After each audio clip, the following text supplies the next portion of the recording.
Uh-oh, I'm in trouble. This is an island surrounded by water, big water, ocean water. Trust me, I'm like a smart person. I'm very consistent. I'm a very stable genius. I had the best words. Tolerized. I know words. Mike Pounds. I hope they now go and take a look at the oranges of the investigation. But there's no better word than stupid. Anonymous, really anonymous. I'm very highly educated. One of the wettest we've ever seen from the standpoint of water. Had the best words. God bless the United States.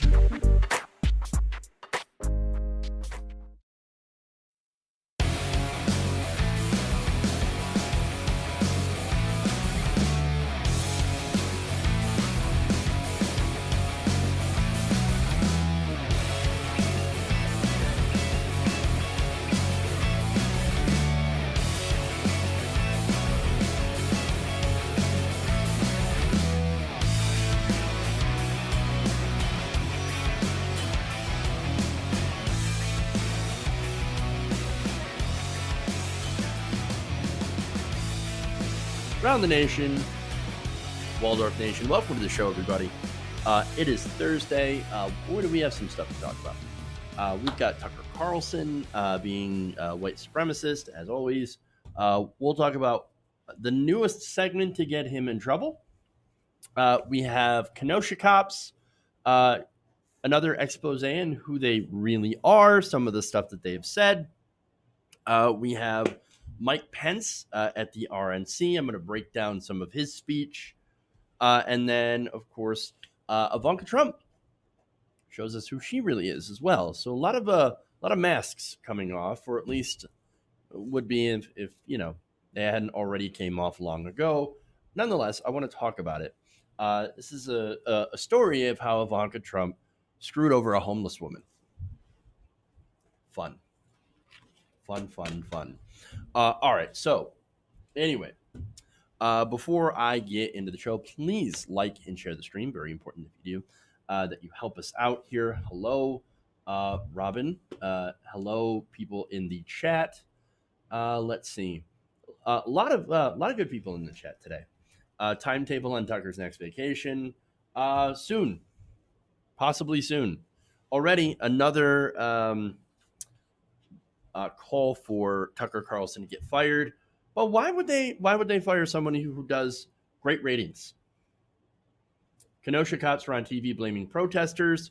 You're in luck, Zach Sherman. We are going to talk about that. So we've got that, and we have also got an older video of a Kenosha sheriff talking about black people, black shoplifters. So, lots of stuff. Like I said. All right. More trout fishing. Indeed.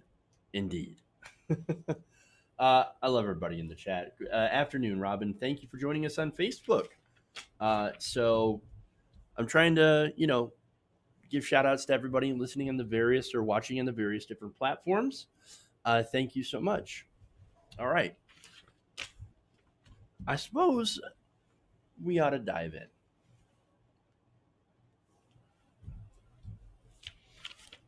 Obviously, I know Donald Trump is the Lion King, but I couldn't resist.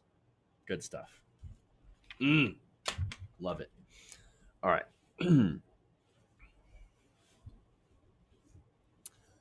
So Vice President Mike Pence spoke at the Republican convention last night, and he told some lies. Wow, shocker, right? So let's go to some of the big ones, right? And so this has kind of been the theme of the RNC all week. Is that, hey, if we don't reelect Donald Trump, then the country is literally going to fall apart. So if Joe Biden wins, somehow America will no longer be America anymore. And so he starts out by saying that the hard truth is that you will not be safe in Joe Biden's America. I'm going to point out the irony of that statement after this first clip. So let me be clear. The violence must stop, whether in Minneapolis, Portland, or Kenosha. Too many heroes have died defending our freedom to see Americans strike each other down. We will have law and order on the streets of this country for every American of every race and creed and color. All right. So this is ironic, right? The message of the RNC has been the country's going to fall apart if we don't have Donald Trump. And then he points to examples of the country falling apart under Donald Trump. Oops. But hey, look, to be fair, the country's really only falling apart if you're poor or a minority. If you're rich, everything's fantastic. Everything's great. If you're a super wealthy person, if you're a small business owner, boy, you are screwed. That sucks. Should have been rich. Anyway, so now there's something in there that I actually agree with, though. Hey, the violence must stop. Well, I do agree. So that's why we should get rid of the people that are causing the violence by defunding and demilitarizing the police and arresting the right-wing militias who are illegally crossing state lines with lawn guns in order to shoot protesters. That would go a long way into quelling the violence. I mean, that's also why you should go after the surge of domestic right-wing terrorism and violence and, investigate the white supremacist takeover of our law enforcement. I mean, that would go a long way. Oh, wait, no, that's not what you mean. No, he means more cops. He means more policing when it comes to over-policed areas. He means more weaponry being sent to these areas, to these cities. And so how's that going to work out? I mean, when you had the police that are treating these areas, these cities, right, as if they're in like Fallujah, okay, it's not going to turn out well. And in fact, to be honest, our soldiers were far more careful in places like Fallujah to not shoot people than our cops are. And so kind of take that in a little bit. All right. And so now here's the thing. In watching the RNC, the difference is stark, right? And it just shows the fundamental differences that we have that conservatives and progressives really actually have. We live in different worlds. I mean, it's plain and simple, right? We live in completely different worlds with two completely different realities. Now, one is fake, one is made up, and the other is objective reality. And so right now, conservatives, they're up in arms, right? Because there are some Black Lives Matter protesters that break windows, set fires, set cars on fire, and things like that, right? So basically property damage, right?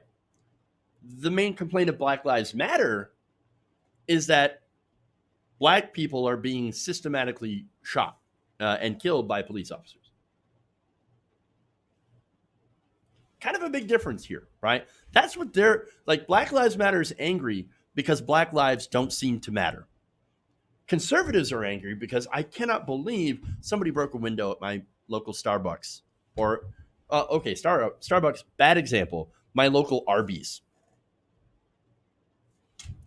I mean, that's the difference, right? It is people versus property. Now, I believe that one thing is more inherently, worth more than the other, right? And so, while with conservatives, we see that their focus, we see that they believe that property is far more important than lives. And that is their focus. Property, right? When it comes to, property rights versus human rights, they will pick property rights every single time. When it comes to Black lives versus a business's storefront window, they're going to choose the business storefront window. That is where we differ. We cannot come to an agreement if we don't agree in the inherent worth of a human life. And ironically, these are people that are that call themselves pro-life that are always like, oh, we got to save the babies. We got to save the fetuses because they're not, they're not babies yet. We got to save the zygotes from abortion, but let's forget about the human beings that after they are born suffering under poverty. That is the difference. They cannot call themselves pro-life when they literally do not believe that certain lives matter more than property. I'm not saying property don't matter, right? It does. And people do put a lot of money and a lot of time into building their businesses and things like that. And I'm not discounting that at all. But property is still not more important than human lives. And that is just a fundamental disagreement. And so the other thing that's funny to point out is that protests and riots only seem to come after a police officer murders an unarmed black person, whether it be somebody walking to their car, right, or asleep in their own apartment, or playing with a toy gun in a park, or in a Walmart with a pellet gun, right, that they bought, or selling loose cigarettes, or having a counterfeit check. It's almost as if, again, property is valued more than black lives. And by the way, there are things that happen under Democrats as well. And so let's be fair about that. Okay. The thing is that, and what I'm getting to is that you can't get people to change their minds to support Black Lives Matter if they never if they never valued Black lives to begin with. If they never saw the inherent worth of a human life to be greater than a piece of property, a storefront window or a car or, a house, right? And so understand that that's who Mike Pence is talking to. That's who that's the crowd, right? And so for them, law and order means we must crush protest, right? We must have more force. We must have more shootings. We must have more death. And that's it. And that's what happens. That's the inevitable result of this, push to delegitimize and dehumanize a section of the population. And so you can't really say, hey, we're going to be safer under Donald Trump, when in reality, we're not any safer. Things have actually gotten worse, exponentially so for African Americans, for minorities. Nearly 180,000 people have died from coronavirus. We've seen extensive studies on how people in the inner cities, Black and brown people, tend to be more affected by coronavirus because of being in the inner cities and it spreading through those areas far more than it does spread in rural areas. And that's understandable because, again, you have less resources in that area, but you also have more people per square inch, right? And so it's going to spread through those areas far faster, far more effectively. And not only that, but we already have a disparity when it comes to healthcare between African Americans, who tend to be more on the lower end of the socioeconomic spectrum, than white rural Americans. And so that's what you have. Or, of course, white wealthy Americans who often tend to get better health, not only care, but health results as well because of the money. And so there's that. Okay. And so, again, you can't say that we're safer under Trump when it's clear that we're not. And besides, the government, the Trump administration could have done a lot better job of dealing with coronavirus. However, you would actually have to have a competent government that cared about people. And not only that, but we also have in this country more right-wing domestic terrorism. Why? Because we didn't clamp down on it. And look, part of the blame also goes to the Obama administration for ceding to Republicans and saying, okay, now that Republicans have complained and said, how dare you try to look into right-wing domestic terrorism instead of Islamic terrorism? And the Obama administration said, okay, we're going to reduce our investigative unit to one person investigating right-wing domestic terrorism so that conservatives in Congress do not complain, that's on the Obama administration. The Trump administration has done nothing, to stem the tide of domestic right-wing terrorism in this country. They have actively not only ignored it, but have also perpetuated, or at least, enabled it. Okay.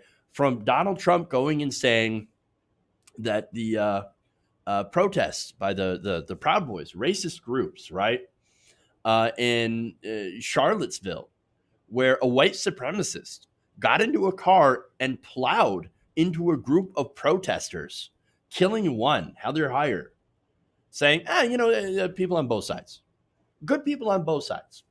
Okay. To all the other times where right-wing protesters would show up trying to instigate. And it was no different in Kenosha, where they showed up and one of them had an itchy trigger finger and used it. You can't say that we're more safe. But hey, you know what? I guess the rich people are more safe because they're in their gated communities and they're protected from the rest of us. And they have the police to protect them because that is the primary purpose of the police force, to protect the rich. But now there's plenty more, right, than just that, because I don't want to harp on that all day. But there's more lies. And this is when they talk about, of course, Biden's platform, which in my opinion could be far more progressive, but is certainly not what Mike Pence is about to say. The radical left believes that the federal government must be involved in every aspect of our lives to correct those American wrongs.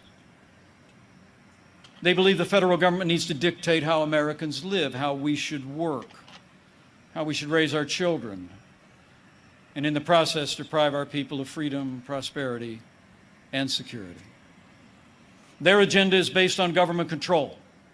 Where President Trump cut taxes, Joe Biden wants to raise taxes by nearly $4 trillion. Where this president achieved energy independence for the United States, Joe Biden would abolish fossil fuels, end fracking, and impose a regime of climate change regulations that would drastically increase the cost of living for working families. Joe Biden has been a cheerleader for communist China.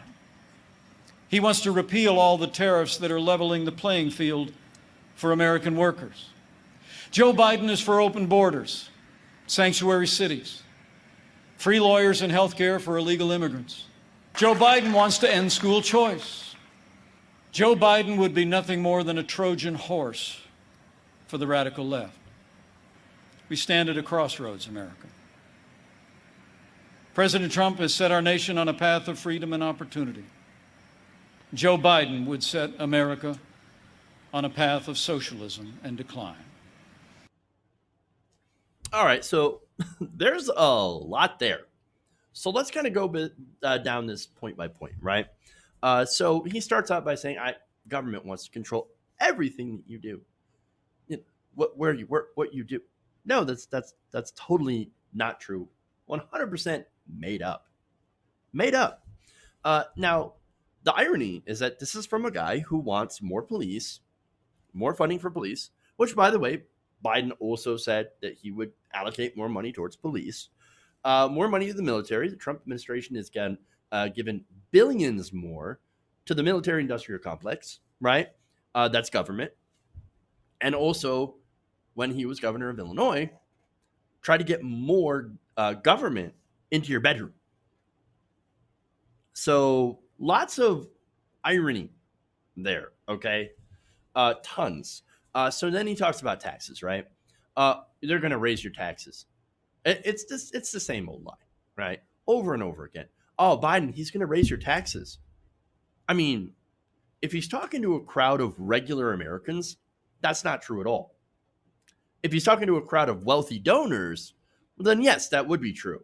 Biden's tax plan increases taxes on people making over $400,000 a year. That's his tax plan. And actually only brings taxes back up to under what President Obama's tax rate. And that's, again, the marginal taxes the marginal rates, I should say, of 39%. He wants to bring it back to, I think, 29%. And that's up from Trump taxes of 21%, and only people making over $400,000. So that doesn't exactly sound radical, especially since at one point in this nation's history, when we were the most prosperous, we had a marginal tax rate on the wealthy of over 90%. Nowhere near Joe Biden, nowhere near 90%, nowhere near radical. Look, not even Bernie Sanders is like 90% on the rich, okay? And they call Bernie Sanders a radical, right? And again, this is a marginal taxes. If in case you're unfamiliar of how that works, that new tax rate, say you have, we'll use Biden's 400,000, you go up to like a 50% rate. So any dollar after 400,000 per year is taxed at a new marginal rate of about 50%. Okay.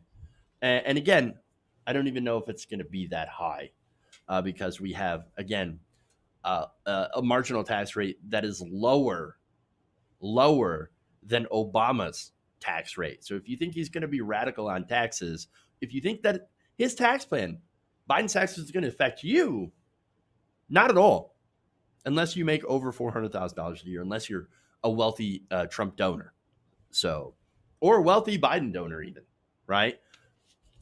All right, there's more. China. I love the lies about China.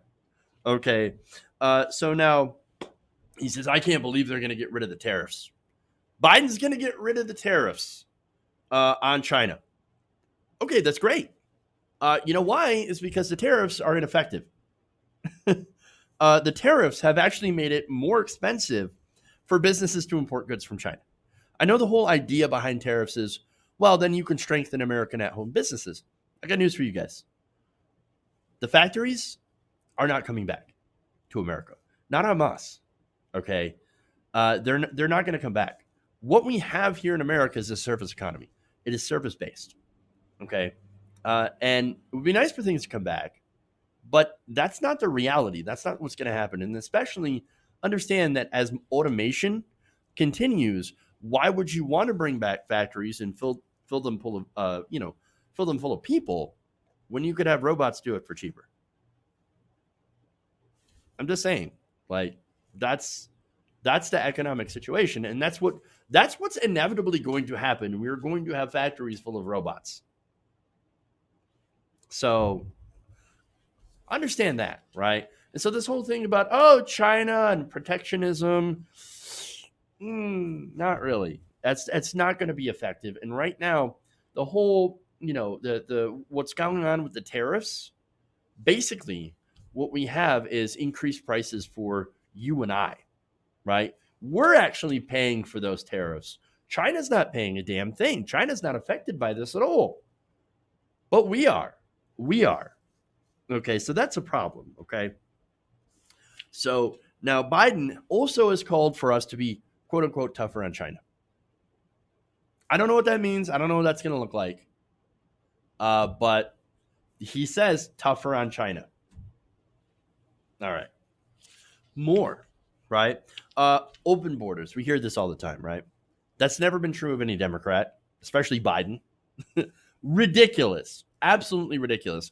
And actually, I'm in favor of sanctuary cities because it's actually a good thing, because then police and law enforcement aren't wasting their time rounding up undocumented immigrants, when in reality, again, that costs more, and that takes them away from what should be their duties, solving real crimes. But of course, as I pointed out in other stats, they actually don't. So school choice. Again, we talk about school choice. That basically means vouchers, private schools, and allowing people to be able to go to other schools. Now, look, to some people that actually sounds like a decent idea. Like, oh yeah. Why should me as as somebody who lives in the inner city be forced to go to inner city schools when I could take a voucher and then go to a wealthier school? The problem is that presented as as a way to not fund those inner city schools, which then extracts money out of those schools because they get paid for, these schools get money for every child that is enrolled in that school, right? And they also get money from property taxes. It's a ridiculous funding model that needs to change, okay? And it's going to take money away from those schools that need it desperately. And so it's just basically running away from the problem instead of fixing it. It's a very dumb way to do things. And of course, we have an incredibly dumb way of funding public schools to begin with, okay? And so that's a big problem. And of course, we end with socialism. That's it. Socialism. Look, at that point, people are already into they've heard the Pavlovian dog whistle. And so, they've got that reaction of, socialism, hate it. And so that's all that stuff. Okay. Biden's plans, again, not as progressive as I would personally like, but nowhere near what they're saying. In fact, look, Pence was lying the entire thing. I actually wish Biden were half as socialist as the Republicans think they are. Maybe then we might actually get some decent healthcare in this country like the rest of the goddamn world. But see, the Republicans, their agenda is built on fear of minorities and socialism, right? And I'm starting to believe that they have connected those two things. Like they connect foreigners, people of color, with socialism, right? They're the bringers of socialism and ruin. That's why we need to keep them out of the country, right? And so they see young African Americans, Latinos, immigrants as, criminals. They're bringing in drugs. They're bringing in crime. They're bringing in socialism to ruin our whiteness and to make us more like them. That's what they think. I believe that is at the core of why they don't like it, right? They play on white anxieties and fears, and they cast themselves as a party of white grievance and white identity politics. That said, I'm not saying that Democrats don't engage in some sort of ideological, ID politics, right? Of course they do. And they do use it as a weapon against the progressive left. And let's be honest about that. And that's mainly the Democratic establishment. But for the right, it's used as fear. Okay, it's all about fear. When you're afraid, it's easier to lie to you. It's easier to pick your pockets. Okay, and that's what the entire convention is about. It's been about fear, racism, and lies. And that is just more than evident in his speech. And you saw it right there. And that's just a snippet of it. And you can go see the rest and see exactly what he's about. All right. Let's move on here. Let's go to Tucker Carlson. My favorite.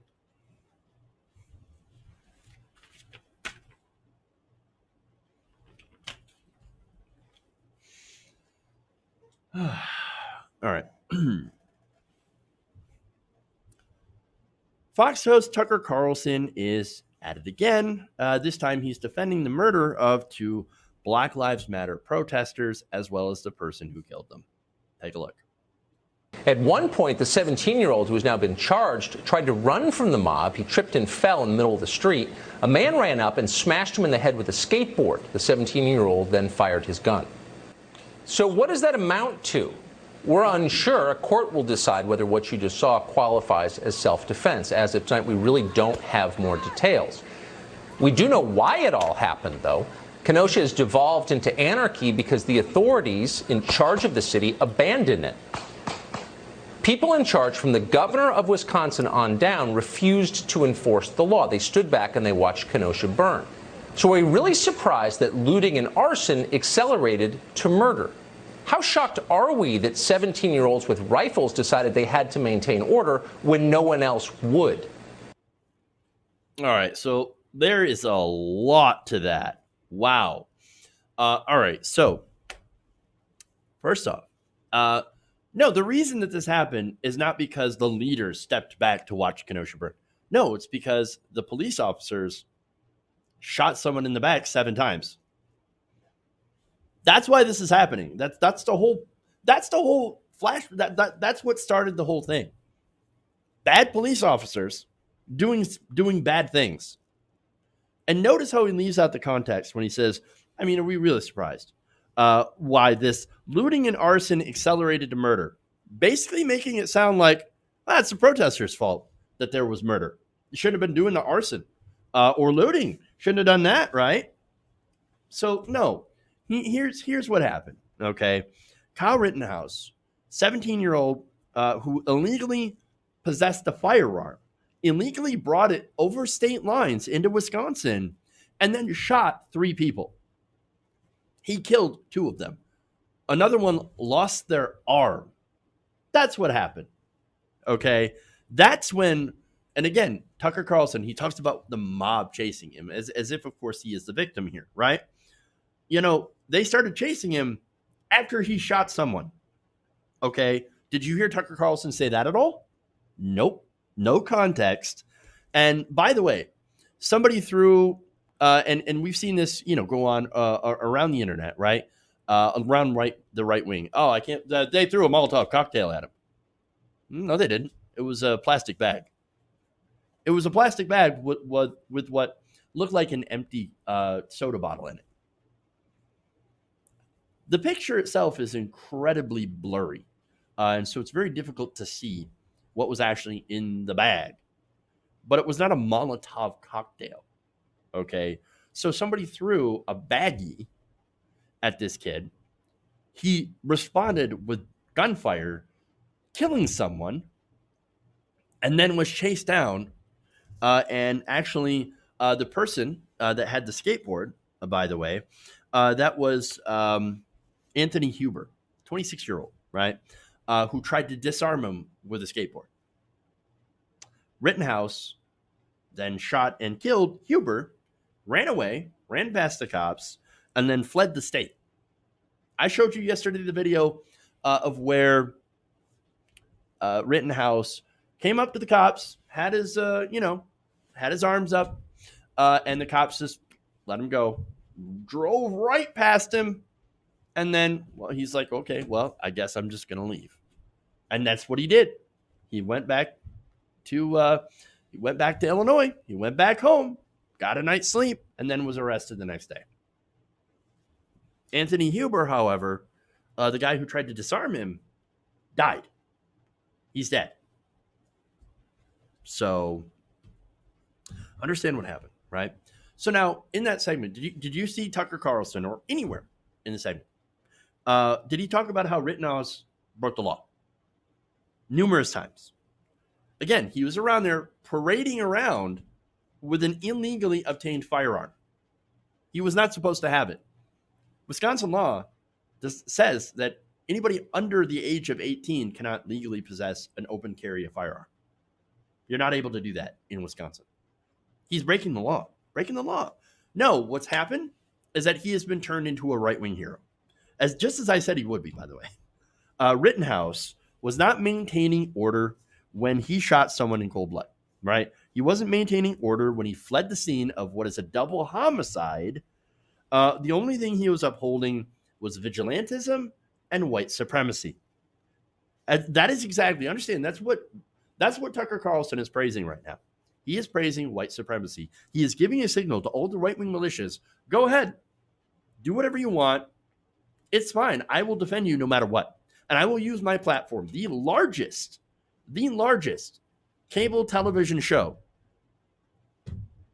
And that I will use that to defend you. If that isn't a signal to this, I don't know what is. Okay. And by the way, speaking of signals, you also remember when the Kenosha police were, giving water bottles, supplies to the right-wing militias and coordinating with them, and so that they would corral the protesters to be dealt with specifically by the militias. In fact, they said, We appreciate you and what you're doing. And so what did you think was going to happen when the police intentionally caused this confrontation? That was the intended outcome. If the militias shoot a couple of protesters, good for them. That's what they wanted. Who cares? The cops only exist to protect property anyway. Seriously. And again, that goes back to the slave patrol roots. And part of that property, of course, was the slaves that they returned to their white masters. And of course, putting down the ones that wouldn't come back, that would fight back. And that is their mission to this day. That is why we say defund the police. Tear it down, build it up to something different. It should be no surprise then that Tucker Carlson is outright defending all of this. Okay. And you know, he doesn't care that 2 people have been killed, or that he only cares that unliving property that is not alive, was harmed. That's it. That's all they care about. Okay. And by the way, these people, they say, oh, we came here to defend this property, right? From these thugs and looters, right? That's not their property. Why are you defending the property that's not yours?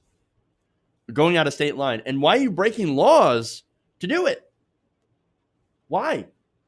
It's because that's what they want to do. That's what they exist to do. Okay. So now this segment airs.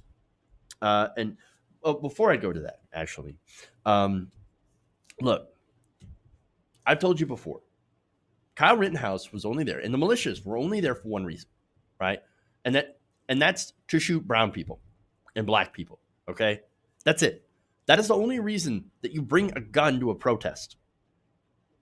You plan on using it, or you can't wait to be in a situation to use it. I've said it before, right? That's what a lot of these right-wingers dream of. They want a race war. They want to be the spark that creates a race war so they can put those people in their place. That's what they're all about. That's what Tucker Carlson pushes on his show. White supremacy and a race war. You see it all the time. That's why he talks about this ceaselessly, constantly. He wants that conflict. He is pushing for that conflict. That's who Tucker Carlson is. Race war. So now, the response here on social media, right? Robert Reich, Clinton's former labor secretary, he said this: if they don't take action after this, every one of Fox News' executives, directors, and advertisers is complicit in Tucker Carlson's racist, murderous rants. To that, I have to say, look, Robert, I love you, man, but you're a bit dense, okay? At least on this issue. And like, Robert Reich is like a billion times smarter than me on a lot of issues. On this, he doesn't realize that this is like, look, he's the number one rated cable news host on Fox, right? And it's not in spite of his racist rants. It is because of those rants. That's the whole point. So yes, all those advertisers, all those executives, they know exactly who Tucker Carlson is and who he appeals to. They let him do it because it makes them money, and it pushes their message, the message of the Mercers, the message of the I can't think of their name now. The family, the Murdochs. Those are the people that fund Tucker Carlson. Those are the people that keep him on the air. Okay. He gives the viewers what they want too, which is big old helpings of white supremacy and racism. Keith Boykin says an innocent black guy is killed by police and Tucker Carlson calls him a thug. A guilty white guy murders 2 people and Tucker Carlson calls him a patriot. Exactly. And there's plenty more, right? One person says Tucker Carlson just told his audience that a 17-year-old white supremacist was justified for murdering 2 peaceful protesters. He basically sent out a whistle call for an all-out race war. But I know you get this whole thing that, oh no, they weren't peaceful. Were they? Somebody threw what looked to be an empty soda bottle inside a plastic bag. And so obviously that warranted with him returning fire with bullets. It's not even on the same playing field. It's not even. More. Matthew Gertz works for Media Matters. It says the first 10 minutes of tonight's Tucker Carlson tonight are the closest thing I've ever seen to a pure, unfiltered fascism in American public life, going out to the largest cable news audience ever. He's absolutely right. Another person says, if this 17-year-old with a rifle had been black, I can guarantee you that he would be spewing a very different narrative. Also agree. Somebody who's a lot nicer to Tucker Carlson says, he's a bombastic TV personality, but this crosses the line. Defending a murderer for politics? Really? Look, I got news for you. This is who Tucker Carlson is and always has been. Do you guys remember? I showed you a video where you had Tucker Carlson calling Iraqi citizens, semi-literate monkeys. That's what he. And by the way, that is part of his anti-war stance, right? That's why he's considered anti-war because, look, his position is that the semi-literate monkeys are not worth protection, right? They're not worth our intervention. Leave them to their own devices, he says. That's it. Not worth our time. So it's frustrating to me, right?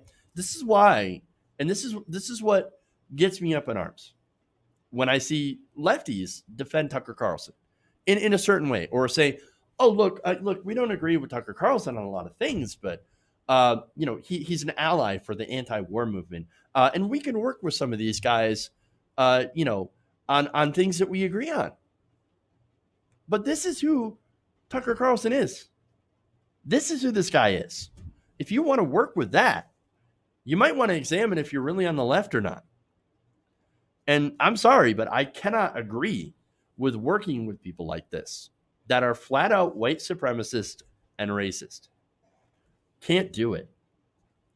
Now, one more comment here, which I agree with. Rula Jabril says this: you don't need to read the Kenosha Killers Manifesto. Just turn on Fox News. In 2018, Carlson claimed that terrorism is largely an immigrant phenomenon. Tonight, he is defending white supremacist terrorism. That's who Tucker Carlson is. And that's all you need to know about him and why, no, we can't work with this guy, and we shouldn't want to.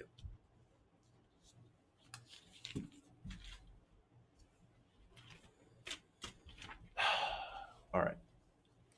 I'm going to take a quick break here. I'm going to come back. I'm going to thank some patrons, thank some channel members, and tell you how you can sign up to support independent progressive media. And then we'll come back. We've got Kenosha cops, in their own words, blaming the protesters. And we also have a sheriff spouting some pretty racist stuff from the past. So we'll talk about that right after this quick break. Stay right here around the nation.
Mike Pounds. Why, you're getting nervous, man. I like my meat tight.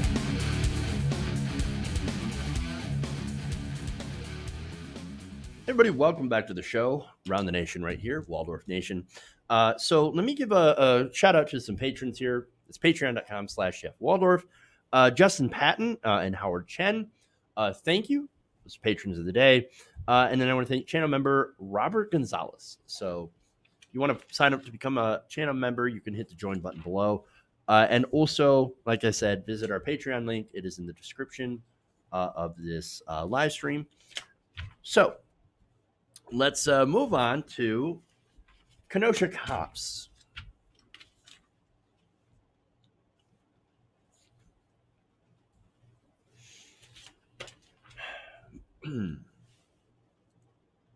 Everybody involved was out after the curfew. I'm not going to make a great deal of that, but the point is the curfew is in place to protect. Had persons not been out involved in violation of that, perhaps the situation that unfolded would not have happened.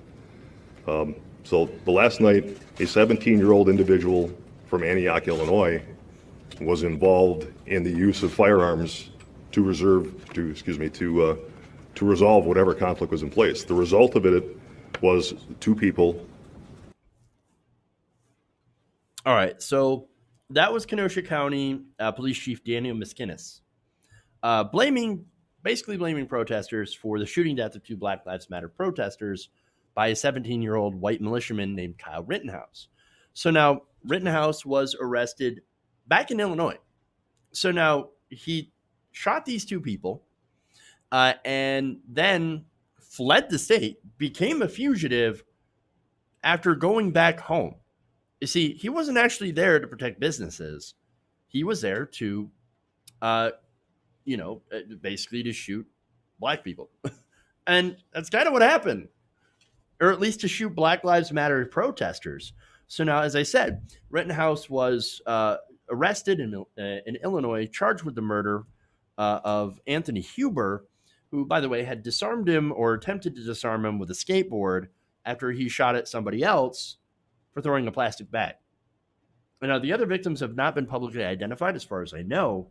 But as you saw, Miskina says, well, hey, if they hadn't been there, if they hadn't broke curfew to go and protest, well, then they wouldn't have been shot. But wait, didn't the white militiamen also break curfew then? White militiamen are not legal law enforcement officials. So, maybe if they hadn't broke curfew, then there wouldn't be an issue. Then they wouldn't have been shot. Weird. It's almost as if they want to blame the protesters and not anything else that happened. And look, speaking of why it happened, well, okay, let's talk about why this is happening in the first place, Danny. Oh, right. It's because the officers, Kenosha cops, shot a Black man in the back 7 times while he was walking to his SUV. I know the argument is, well, he had a knife in his car and he was heading to his car. Okay, but a lot of people have knives in their car. Some people even have a gun in their car. Having it is different than using it. It's not the same, right? It's not the same as threatening them with it. And by the way, again, that, is a different story than what was originally told by the police, right? Of where, or at least according to witnesses, when they were on the outside of the car, had gotten into an altercation, a physical altercation. And then the police officer claims, oh, he's got a knife. He's carrying a knife. He's got it. And then that's when they were shot. So, yeah, maybe if your officers had not shot this person 7 times, there wouldn't be protests. Just saying. Or again, how about not allowing white right-wing militiamen to directly collaborate with police officers to force a confrontation with the protesters? But the police, I showed the video for you guys. They gave supplies like water to these people to protect property that they didn't own, and then said that we appreciate your presence, and then worked with them to corral the protesters towards the militiamen where they would deal with them. Okay? So I mean, whose fault is it, right? Whose fault is it? That 17-year-old there, by the way, he illegally brought his gun over state lines, despite only being 17, not 18 years old. And so that wasn't, he was breaking the law himself. Okay. He was not able to use or own or parade a firearm around in Wisconsin legally. He was breaking the law. And it's not like he didn't already also have a rap sheet, but we're not like talking about that. If we're a black person, of course, that's the first thing they bring up. Right. But, you know, we don't bring that up, really. But anyway, so now, look, he's not the only person, right? This officer, this police chief, was not the only person to, you know, talk about, you know, black people in a ridiculously bad way. In fact, let's go to where you had a Kenosha official saying some pretty racist stuff. I think society has to come to a threshold where there's some people that aren't worth saving. We need to build warehouses to put these people into it and lock them away for the rest of their lives. Let's put them in jail. Let's stop them from truly, at least some of these males going out and getting 10 other women pregnant and having small children. Let's put them away. At some point, we have to stop being politically correct. And I don't care what race, I don't care how old they are. If there's a threshold that they cross, these people have to be warehoused. No recreational time in the jails. So that was Sheriff David G. Beth, right? So that was back in 2018. This was after a theft at an outlet mall led to a police chase and a crash. There were 5 African-American individuals who were involved in this, and this was the sheriff's response. So, look, this was a big theft. Suspects apparently stole thousands of dollars of merchandise from Tommy Hilfiger. And so, again, police found a car that matched the description. There was a car chase, and then they crashed into a 16-year-old and their mother. Really terrible situation, right? So this guy said that these 5 suspects were a cancer to society. And, of course, this is what you heard, right? So now, wait a minute. The things that he said, lock them up, throw away the key, right? No time, warehouse them, lock them away for the rest of their lives, right? And saying, I'm tired of being politically correct. Oh, man. I don't think they're afraid to say it, but I think most people are thinking, no, most people are not thinking, throw the key away. Now, we're saying, of course, yeah, proportional sentencing, right? Obviously, these people did something terrible and wrong. And we're not saying that they shouldn't be punished, but it should be proportional. And you shouldn't say racist things about them. Again, bringing up the stereotype, they're going around, they're getting women, they're getting 10 people pregnant, and then, they should be locked away for the rest of their lives. That's not a good representative of the justice system. So now, again, this happened back in 2018. Since then, after he faced backlash, he apologized. He said, I should have kept my comments better directed towards the incident itself and not allowed my emotions to get the better of me at the time. I have been involved in hundreds of on-camera interviews and press conferences and have shared my emotions before, but never in this fashion or this extent. Well, that's because the mask is off.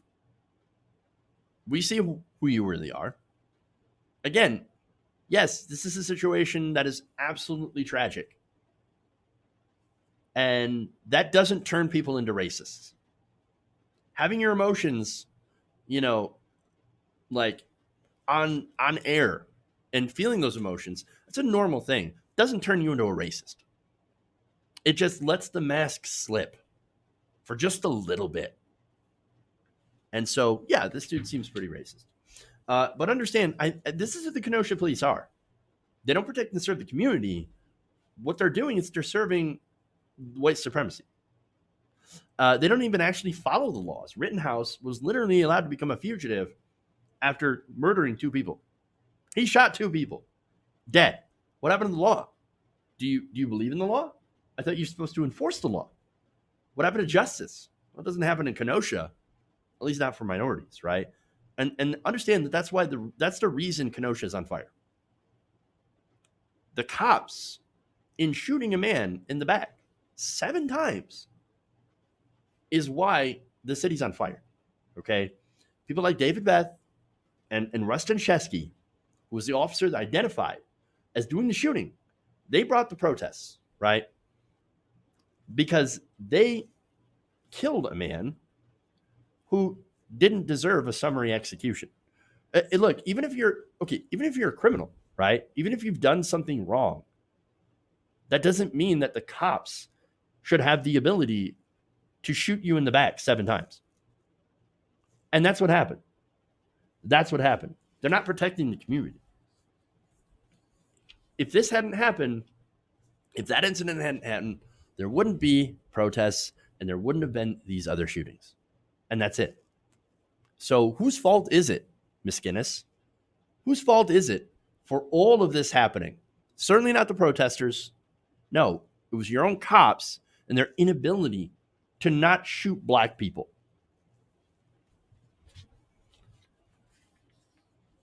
All right.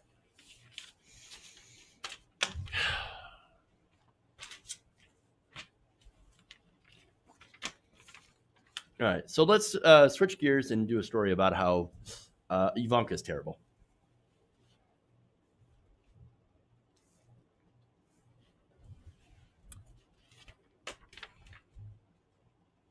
All right.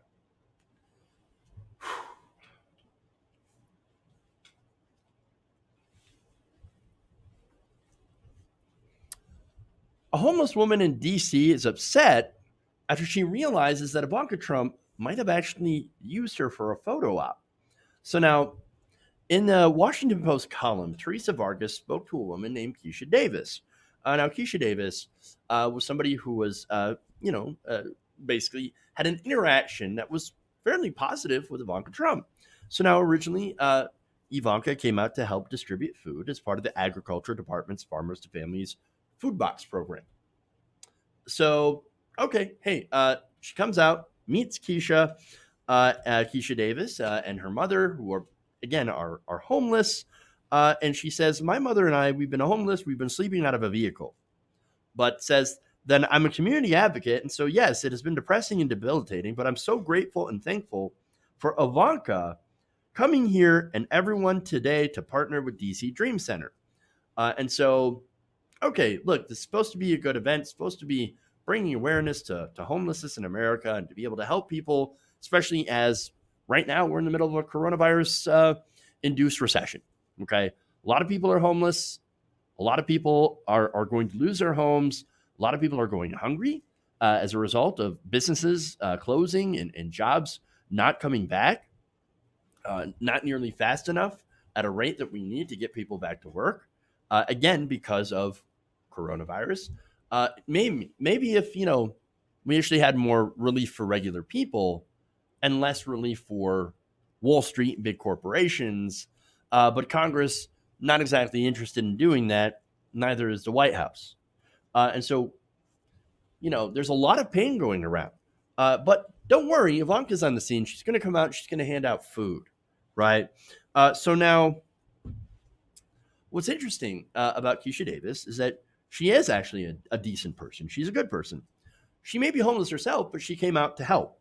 So not only did she come out to help, but she, came out to pick up much needed supplies and groceries, but also to help unload food for other people to distribute to others. And so she's kind of doing the thing of like, hey, I'm here for need, but I'm also, while I'm here, I'm going to help people out who are in a similar situation as me. And so she thought that maybe Ivanka, with her large platform, would come out and try to raise awareness for this and try to get people, try to get more attention so that more people could be helped, and maybe even a political solution, like passing some policy, that is more favorable to homeless people and to do more things to help the homeless at this difficult time. And so she said that she was beaming when the first daughter spelled her name correctly on Twitter when she retweeted her thanks, saying, "It was so great to meet you, Keisha." So as I said, she thought that this was going to be a positive visit, that there was going to be some positive change, maybe for her life. As she said, I remember how genuine Ivanka seemed. That was over a month ago. So what happened since then? Has Ivanka Trump followed up? Have they had any conversations about maybe a political solution, something with policy, or maybe raising more money, more awareness? Well, it turns out, nope. Davis and her mother are still homeless and have not heard a word from the first daughter. And in fact, this is even after Davis tried to get a hold of her, tried to call her, and still nothing. I mean, surely you would think that, somebody who seemed genuine and open to helping would eventually come around to returning that call, right? To reaching out and saying, hey, look, I know I've been busy, but I care about this situation. I care about you, and I want to help, right? And I want to see about doing something to help you and you and your family and other people in that same situation, right? Well, again, no return, nothing. And so optimism turned to, well, basically the opposite. She said, quote, there was hope in the moment. And then after that, it was like, okay, I've been through this before. I'm used to people blowing me off. And that's what happened. Again, Ivanka never returned the call, never followed up, never did anything. It was almost as if Ivanka was there to do a cheap photo op. Look, I get why people would be excited, right? Ivanka is somebody, again, national stage, big platform, influence, power. Her dad's the president of the United States. And she's fabulously wealthy. Certainly she could do something, even if it's to make a personal donation, right, to help Davis and her mother. I mean, they've got to GoFundMe, right? And I'll put that in the description of this video, right?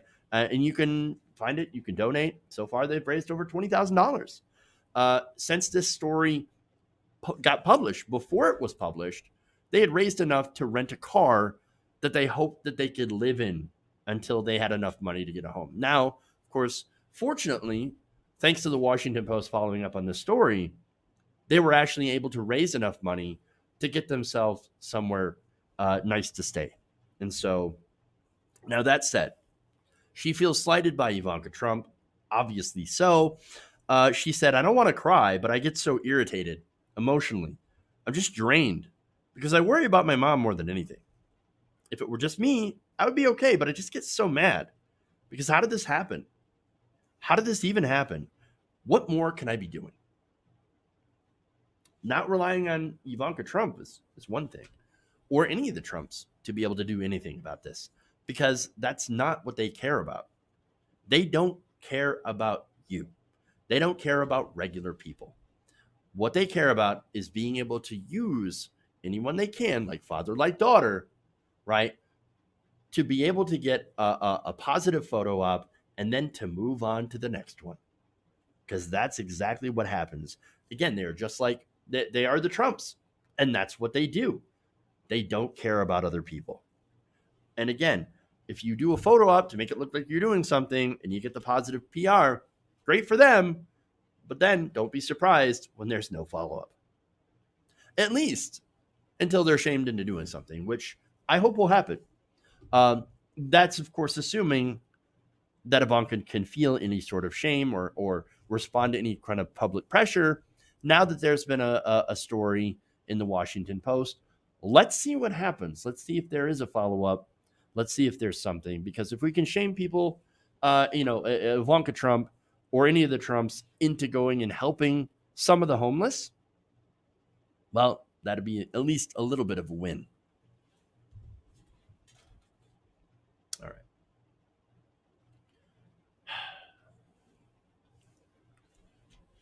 That's all I got time for you guys today. I do want to read some super chats from you guys. Let's see. Jedi Protector says, as a Republican once said, the only thing we have to fear is fear itself. That's, of course, on the Mike Pence speech, or Mike Pounds. So I like to put it.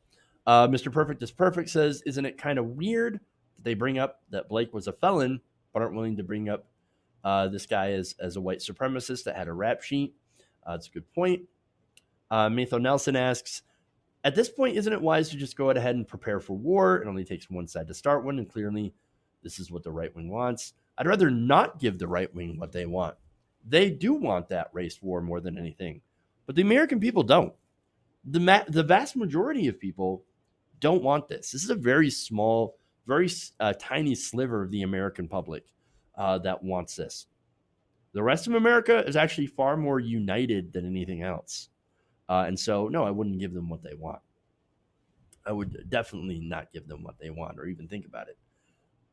And then Mr. Perfect is Perfect again says, stop voting for Republicans and Democrats, quoting Jesse Ventura. And so, look, I'd be more inclined with that message if we actually had a functional, third party in this country. I want a third party in this country. It's just, you got to build one. And that takes time. And so I'm not saying that as a way to discourage people. No, actually, that should be more encouraging. Build a third party. Do it. Like, build it up. And hopefully, in 10 years, we'll have a competitive third party and finally break the duopoly. But understand that it's not going to happen immediately. It's going to take a lot of work. It's going to take a lot of organization. It's going to take a lot of, personal meetings and things like that. And of course, money. And it's got to, take people on the inside to change the rules that bar third parties from being competitive in the first place. And so there's a lot of organizational and systemic challenges for a third party, but I support anybody who's ready and willing and is trying to take those on to try to build a true third party, a people's party, if you will, because I'm totally in favor of that. All right. That's all. That's all I got for you guys today. Thank you for going around the nation with me today. Please like and share the stream. Very important that you do so. Sign up to become a patron or donate to the fundraiser. Again, we've got the link in the description. We also have a fundraiser for, of course, that last story that we have as well. Keisha Davis. That's going to be in the description as well. So go there, help them out as well. All right, everybody. Thank you. Love you guys. And remember, change begins with you. Good night, nation. We'll see you guys later.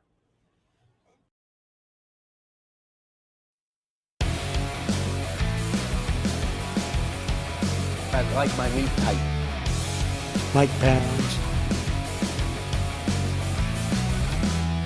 Why? You're getting nervous, man. Please clap.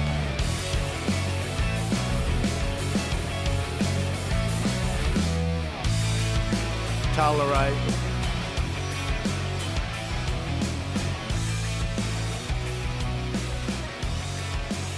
Tighten up my meat.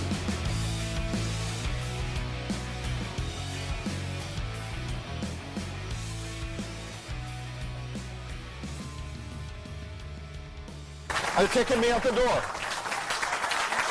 You're kicking me out the door.